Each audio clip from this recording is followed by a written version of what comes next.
You are told that a real man loves a woman, including her past. You are told that if you cannot accept her past, you are not worthy of her future. You are told that refusing to date a single mother is childish, insecurity, selfishness, or even cruelty. But despite this, one question continues to grow. If so many men find this relationship right, why are so many men walking away from it? Why do some men simply say, without any argument, explanation, or guilt, "No, I will not date a single mother"? Perhaps the question is not whether they are right or wrong. Perhaps the real question is why they feel this way. Most men do not say this openly. They know that as soon as they say it, their character will be questioned. They will be told that real men do not run away from responsibility. They will be told that if they love the woman, they should also love her children. They will be reminded that the child has done nothing wrong. And all of this may be true.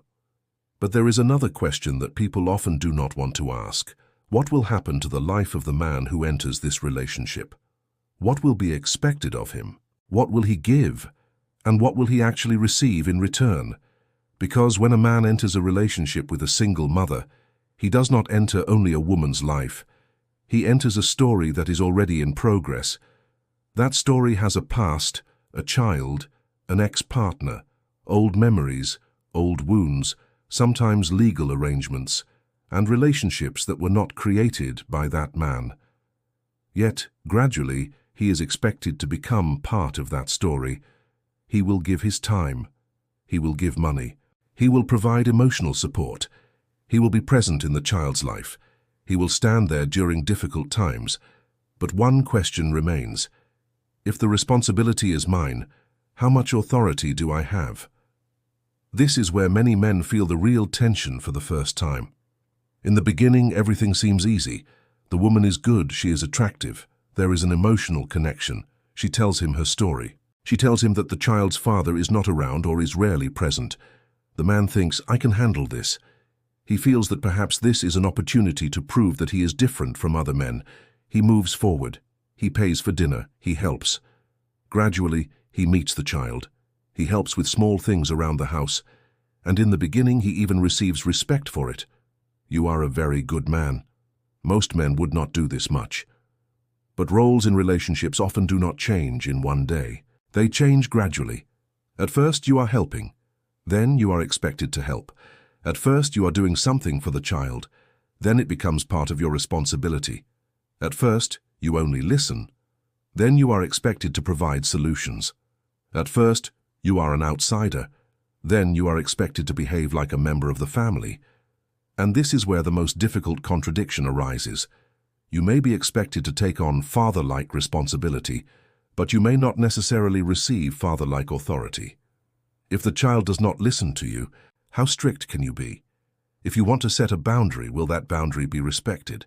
If your opinion differs on a parenting issue, will your opinion be considered equally important? And if you show more strictness, will you have to hear, "You are not his father"? This can create a strange situation. If you keep your distance, you are cold. If you become emotionally attached, more is expected of you. If you try to discipline the child, you may be told that you are crossing the line. If you say nothing, you are told that you do not care. Whichever direction you take, the boundaries of your role are not clear. This is the tension that many men feel but cannot explain in words. Imagine that one day you are buying groceries. The next day you are getting the car repaired. Another day you are helping with household expenses. When stress arises because of the ex-partner, you handle it. When the child is upset, you are there. When the woman emotionally breaks down, you support her. You contribute to keeping the home stable. But when it comes to final decisions, discipline, or authority within the family, you may suddenly be reminded that you are not the child's father. This imbalance becomes the most troubling thing for many men. Because a person does not want responsibility alone. He also wants to have some influence over the thing for which he is responsible. If you are asked to pay the price of a role, but are not given the power and clarity that come with that role, then over time that role begins to feel heavy. And then the question arises, what exactly are the risks and benefits of this relationship? If a man builds a relationship with a woman who has no children, both can, in a way, try to build a future together from the beginning of their lives. They can build a home together, they can plan for children, they can create their own traditions, they can create their own memories. Instead of fitting their relationship into an already existing family structure, they can create their own structure. There are risks there too: breakups, divorce, betrayal, financial loss, emotional pain. But the possibility of building the future also exists in the same direction. Now look at the other situation. You build a relationship with a woman who already has children. You may receive love, you may receive companionship, you may even experience something like a family. But that family began before you arrived. The child has a history. The mother and child have shared memories. The child has a biological father, whether he is present or not. In some circumstances, the influence of an ex-partner may remain for a long time, and you enter that entire story later. This is what many men feel inside. They think, what am I investing years of my life into? Because time does not come back. Money can come back. A job can be changed. A home can be changed. But after building a relationship with a child for years, if the relationship ends, that child can also suddenly disappear from your life. You may have given the child your time, your emotions, and perhaps considered the child part of your own family. But legally, you may not have the same rights that a biological father has. This is where the question of risk becomes even bigger. If everything goes well, you may receive the love of a woman, the experience of a family, and an important role in a child's life. But if everything ends badly, are you prepared to lose all of those things? Can you accept that emotional loss? Can you accept the years that will not come back? Can you accept the complexity of that relationship? This is the calculation that some men are beginning to make. They do not call it a principle. They do not present it as a philosophical idea. They simply ask themselves a question: is this the right deal for me? And society often calls this selfishness. If you love her, then love her children too. If you are a good man, do not run away from responsibility. What have the children done? But one thing needs to be separated here. The fact that a child is not at fault and the fact that a man should not be forced to accept that situation can both be true at the same time. The child is not guilty. The woman is not necessarily guilty either. But that also does not mean that every man has to consider that role right for himself. Every person has the right to decide what kind of family he wants to build. Some men may wholeheartedly accept the role of a stepfather. Some may see a beautiful family in it. Some men may genuinely be happy taking on a father-like role in a child's life, but some men do not want that. And simply because they do not want it does not mean they should be forced into it because of guilt. Because relationships do not run only on emotions, they also run on expectations, they run on boundaries, they run on the direction of the future, and most importantly, they run on the free consent of both people. Now another layer comes forward, the modern dating market. Today, the attention a person receives can be separate from their actual circumstances. Dating apps, social media, DMs, and constantly arriving messages have changed people. His sense of the options they have. A woman may receive a lot of male attention, but attention and commitment are not the same thing. Receiving messages and finding a partner who will stay with you for life are not the same thing. This is where confusion can arise. If a person is constantly receiving attention, they may feel that they will always have options. On the other hand, a man may see that attention and think that perhaps he has to accept any situation because he does not have as many options. And when both sides enter a relationship with different illusions, problems can begin. One side may think, I have many options. The other may think, if I do not accept this, perhaps I will not find anyone else. Then a relationship can develop in which both people are accepting something they do not actually want. The man thinks that perhaps he has to give up his boundaries to receive love. The woman may think that if this man does not accept it, someone else will. But the true quality of any relationship is not determined by how many people are willing to have it.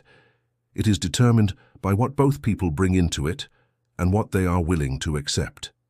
And then comes the quietest but deepest loss: identity. A man does not want to simply feel love in his relationship. He wants to feel respected. He wants to feel chosen. He wants to feel desired. He should feel that he is moving forward in his life, not backward. In the beginning, dating a single mother can give some men the opposite experience. They feel that they are strong. They are taking responsibility. People praise them. They are told, "You are not like other men."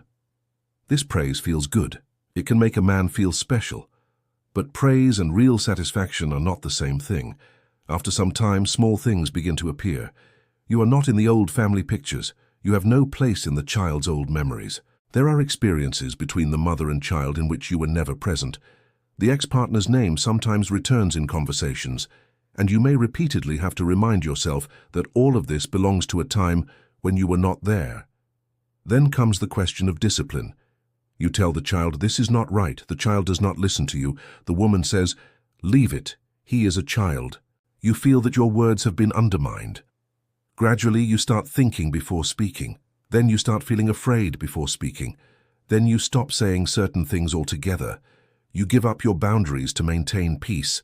And one day you realize that although you are present in that home, your role in deciding the direction of that home is not as significant as you had imagined. This is where a man may ask himself a different question. What exactly am I in this relationship? A partner? A stepfather? A provider? Emotional support? Or a person who is present during every difficult time, but whose voice is weak when important decisions are made? If this question begins to come up again and again, it is not easy to ignore. Many men then begin to withdraw internally. They remain in the relationship outwardly, but inwardly they begin to leave it. They start reducing their dreams for the future. They think, as long as there is peace, as long as we get through next week, as long as there is no argument today. And years can pass like this.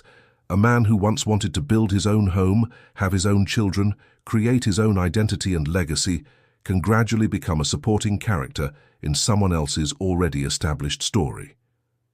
Then one day, there is a major argument. There is a breakup. Or perhaps nothing happens at all. Just a quiet night when he looks at himself in the mirror, and suddenly a question comes to his mind. What am I doing with my life?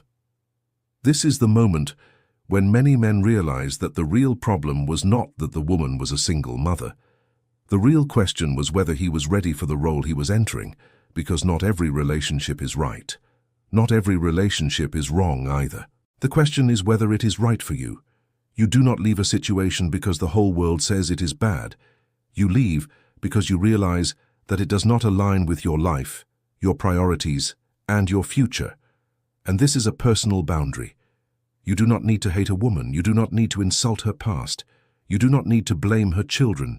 You do not need to prove anyone wrong. You can simply say, "This is not the life I want to build." And perhaps that is the most honest answer. Because you have only one life. You have limited time. Your energy is limited. Your money is limited. And every relationship demands some portion of that capital. So the question should be, where do I want to invest it? Do I want to invest my time and energy in starting my own family? Do I want to raise children from the beginning together with my partner? Do I want a life where the family story begins with me and my partner? Or am I completely ready to enter a story that has already begun? There is no single answer to this question. But if your answer is clear, you do not need to be ashamed. If you say, "I do not want to become a stepfather," that is a boundary. If you say, "I want to start my own family," that is a priority. If you say, "I do not want this kind of complexity in my life," that is your decision. And if you say, "I want to build a relationship with a single mother and I am ready to accept her entire situation," that is also your decision. The real problem arises when someone chooses a relationship against their own wishes simply because of guilt. Because a family built out of guilt does not last for long. You may enter a relationship to save someone. You may enter a relationship to prove that you are a good person. You may enter a relationship to escape loneliness. But if you have not honestly thought about your future, then a few years later, the same relationship may begin to feel heavy. So ask yourself 4 questions. First, legacy. What do I want to spend the energy of my life building? Do I want to start my own family story, or am I ready to contribute to a story that has already begun? Second, authority. Am I ready to take on responsibilities without necessarily receiving as much authority as I expect? Third, risk. If this relationship ends, what could I lose? Time, money, emotional energy, and perhaps even the relationship I built with a child. Fourth, identity. Is this relationship making me stronger or gradually making me smaller? Do I feel more respected in it or less? Is my future becoming bigger, or am I simply busy managing the present? If after these questions your answer is, no, this is not for me, you do not need to explain the reason to everyone. Your friends may not understand your decision. Your family may not like your decision. People on social media may call you selfish, but they are not living your life. They will not bear the consequences of your decision. So if you genuinely believe that you want to begin your life with a woman who has no children, you can choose that. If you do not want to become a stepfather, you can choose that. If you want peace instead of complexity, you can choose that. This does not mean you are bitter. It does not mean you hate women. It may simply mean that you have finally decided what direction you want to take your life in. And yes, there will also be men who build relationships with single mothers and remain happy. Some men will truly embrace that family and feel that this was the path meant for them. Some will handle it successfully. Some will become stuck in difficulties. Every story will be different. But if a man chooses that path, he should at least keep his eyes open. He should understand the circumstances that already exist. He should keep his boundaries clear. He should not assume that love alone will eliminate every complexity. And if a man does not want to choose that path at all, perhaps his most powerful decision is simply to step back. Not because of a lack of love, not because of a lack of compassion, but because of self-respect. Because self-respect does not always mean fighting for someone. Sometimes self-respect also means knowing which battle not to enter at all. You have one life, you have a future, you have your dreams, and you do not need to hand over your future to a role you never chose simply to prove that you are a good man.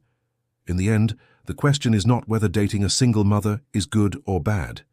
The question is this the life you truly want to live? If the answer is yes, move forward with complete honesty. If the answer is no, step back with the same honesty. Because being clear about your life is not cruelty, understanding your boundaries is not selfishness, and choosing your future is not a crime. You are not indebted to someone else's past. You have the right to choose your own life.